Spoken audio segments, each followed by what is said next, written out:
सुनकर जियांग रुओलान खुद को रोक नहीं पाई और थोड़ा कांप उठी।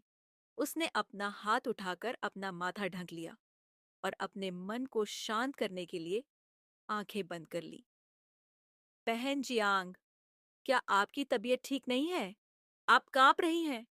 शियोंग रुओगांग की चिंतित आवाज फिर से सुनाई दी, लेकिन जियांग रुओलान सिर्फ अपना सिर हिला सकी। बिना कुछ कहे उसने अपने डेस्क पर कंप्यूटर चालू कर दिया और अगले कुछ मिनटों में, चाहे बायडू हो, गूगल हो या कोई और सर्च इंजन, सभी नवीनतम और सबसे लोकप्रिय कीवर्ड एक जैसे थे। सिटी एच, जियान ग्रुप के अध्यक्ष जियान जिहाओ रात में अपनी मंगेतर के साथ। उन्होंने ज्यादातर तस्वीरें कमरे के कोने से ली, जहां जियान जिहाओ उससे कसकर गले लगा रहा था। मीडिया ने जियान जिहाओ को नाराज करने की हिम्मत की और उसकी पिछली चेतावनियों को नजरअंदाज कर दिया। बकवास। चापलूसी करना भी कोई अतिशयोक्ति नहीं थी।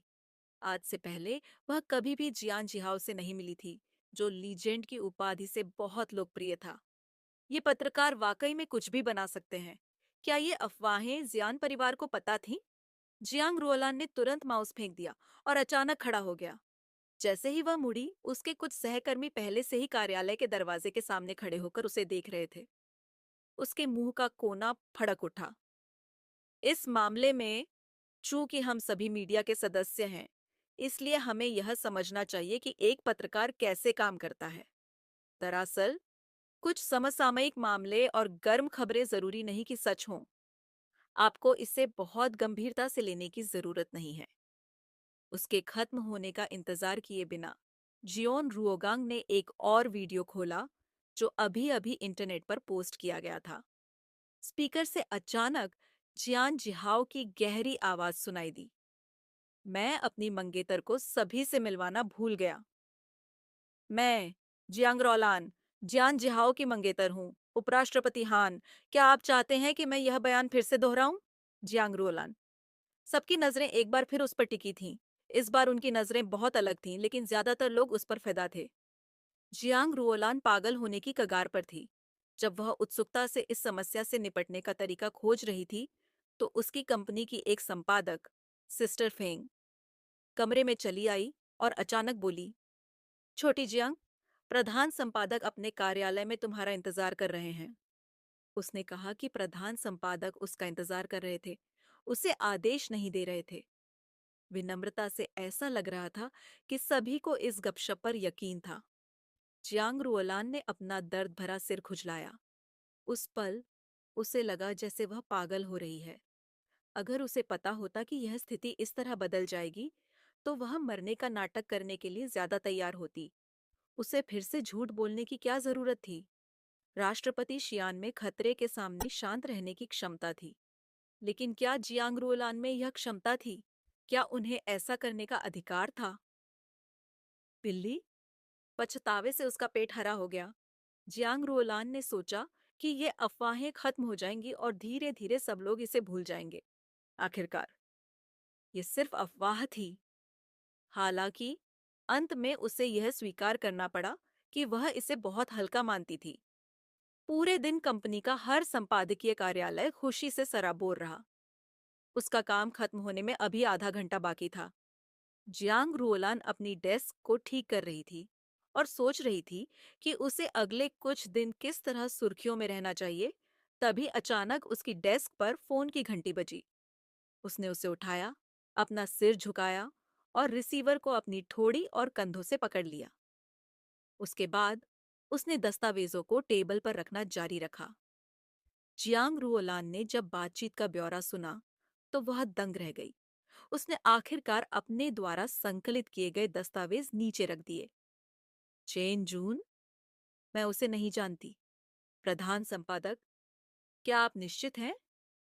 अय्या। जियांग रुओलान, अपनी वर्तमान पहचान को मत भूलना। भले ही आप विनम्र रहना पसंद करते हो और इसे नकारते रहें, लेकिन राष्ट्रपति जियान के साथ आपके रिश्ते के बारे में सभी को पहले से ही पता है। ऐसे कई लोग होंगे जो निकट भविष्य में आपको खाने के लिए आमंत्रित करने की पहल करेंगे। आपको पहले खुद को समायोजित करना होगा। आखिरकार, जियान परिवार एच सिटी में कोई साधारण व्यक्ति नहीं है। चियांग रुओलान ने कुछ नहीं कहा। बस फोन रख दिया। प्रधान संपादक के साथ कॉल खत्म करने के बाद उसका सेल फोन अचानक वाइब्रेट हुआ। उसने अपना फोन बैग से निकाला। कॉलर आईडी में हान जुएगांग का नाम दिखा।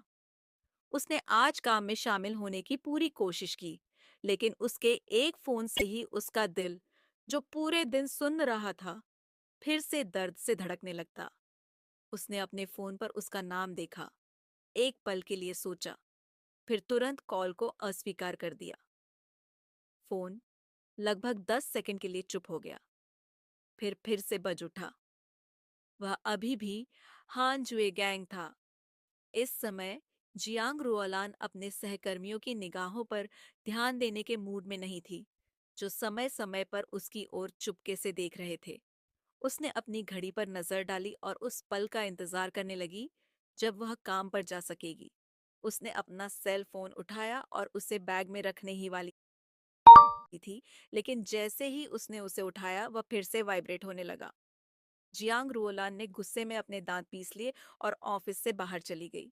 वह एक सुनसान इलाके में रुकी और कॉल करने वाले की तरफ देखे बिना जल्दी से कॉल का जवाब दिया। उसने धीमी आवाज में गाली देते हुए कहा, तुम कमीने, क्या तुम्हारा काम अभी भी पूरा नहीं हुआ है? तुम चाहते हो कि मैं तुम्हें फिर से डांटूं? उस दिन हुई लड़ाई की वजह से दोपहर से ही उसका गला खराब था। अब उसकी आवाज गले में रेत की तरह भर गई थी। साथ ही उसकी आवाज का लहजा थोड़ा कठोर और गुस्से वाला लग रहा था। कुछ देर की खामोशी के बाद दूसरी तरफ से एक स्पष्ट और मधुर आवाज आई, मिस जियांग। जियांग रोलान की आंखें चौड़ी हो गईं। उसने कॉल लिस्ट देखी और वह एक अनजान नंबर था। उसके चेहरे का भाव बदल गया और उसने जल्दी से फोन अपने कान पर लगाया और माफी मांगी। मुझे माफ करें, क्या मैं जान सकती हूँ कि यह कौन है? ये मैं हूँ, जियान जिहाओ। सौदा दो। यह क्लब एट सिटी के सबसे मशहूर लग्जरी क्लबों में से एक था।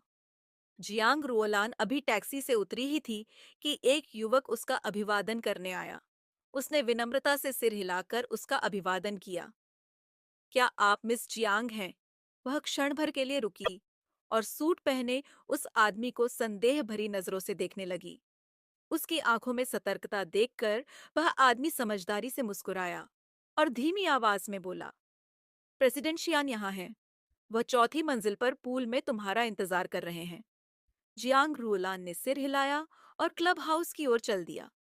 इस समय तक क्लब हाउस में चहल पहल बढ़ने लगी थी। वे दोनों लिफ्ट से चौथी मंजिल पर पहुंच गए। क्लब हाउस कुछ हद तक एकांत में था, जिसमें किराए के लिए ज्यादा शानदार कमरे थे। चौड़े गलियारे से गुजरते हुए उसने अपने सामने कांच के दरवाजे के पीछे एक नीला पूल देखा। कांच के दरवाजे के बाहर दो लोग पहरा दे रहे थे। जब उन्होंने उसे देखा तो उन्होंने उस आदमी को देखा और फिर सम्मानपूर्वक उसके लिए दरवाजा खोल दिया। जियांग रुओलान ने शुरू में सोचा कि यह उस घटना की वजह से था, जिसकी वजह से वह अफवाह फैलाने वाले जियान जिहाओ के इतने करीब आ पाई थी।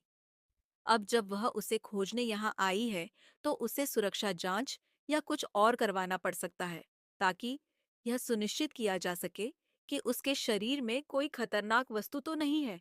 तभी उसे अंदर आने दिया जा सकता है। दुर्भाग्यवश यह सब उसकी कल्पना मात्र था। उसने देखा कि जियान जिहाओ एक अनुभवी तैराक की तरह साफ पानी में तैर रहा था। उसने काले रंग का बाथिंग ट्रंक पहना हुआ था और वह उसका शरीर साफ देख सकती थी। हालांकि उसका शरीर मांसपेशियों से उलझा हुआ नहीं था, लेकिन वह बिल्कुल भी कमजोर नहीं था। उसका आकर्षक और सुंदर शरीर पानी में स्वतंत्र रूप से घूम रहा था, जिससे वह दंग रह गई। जब उसे आखिरकार होश आया, तो जियान जिहाओ पूल से बाहर आ चुका था और उसने बाथरोब पहन रखा था। वह उसकी ओर बढ़ा। तुम यहाँ कब से हो? मैं अभी आया हूँ। बैठ जाओ। वह पूल के किनारे एक कुर्सी पर बैठ गया। उसने सिगरेट का एक पैकेट लिया और लाइटर की आवाज साफ सुनाई दी। उस आदमी की उंगलियां धुएं से भरी हुई थीं जब उसने उसकी ओर देखा। आओ और बैठ जाओ। जियांग रुओलान ने सावधानी से उस पर एक नजर डाली और उसने यह भी देखा कि वह भी उसे परख रहा था। वह अजीब तरह से मुस्कुराए बिना नहीं रह सकी। राष्ट्रपति शियान, मुझे लगता है कि आज सुबह जो कुछ हुआ उसके लिए मैं एक उचित स्पष्टीकरण दे सकता हूँ।